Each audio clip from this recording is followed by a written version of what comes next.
Bonjour Sylvie, est-ce que tu peux te présenter? Alors, je m'appelle Sylvie Eloge et je suis la nouvelle DDMO, déléguée diocésaine à la mission ouvrière. Qu'est-ce que la mission ouvrière? Alors, j'aime bien le terme de collectif. C'est un collectif qui regroupe trois mouvements, l'ACE, la JOC et l'ACO. Est-ce que tu peux me parler du premier mouvement, celui des enfants? Alors, l'ACE, l'Action catholique des enfants, cherche à regrouper les enfants catholiques, mais pas que, autour d'un projet dont ils sont acteurs. Alors, il y a plusieurs clubs en Gironde et nous espérons que grâce à notre permanente, Stéphanie, d'autres clubs naissent dans d'autres paroisses de Gironde. Est-ce qu'il existe un mouvement des jeunes?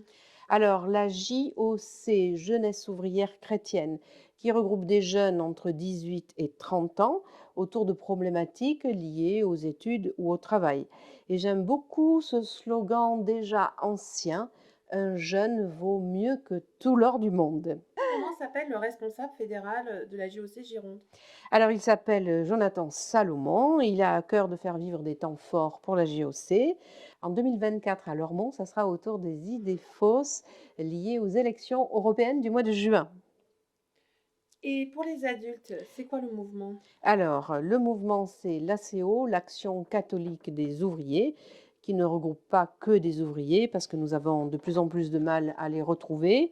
Dans chaque groupe, il y a un partage en trois étapes: voir, juger et agir. Chaque groupe choisit ses thématiques, mais en ce moment, c'est beaucoup les thématiques liées aux élections européennes.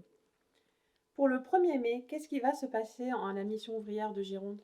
Alors, le 1er mai, jour de la fête du travail, ça se caractérise par un défilé où nous serons présents et nous distribuerons le texte du MMTC, le Mouvement mondial des travailleurs chrétiens, qui cette année a été écrit par le Brésil et qui s'appelle Chaque être humain a le droit de vivre dignement par le travail.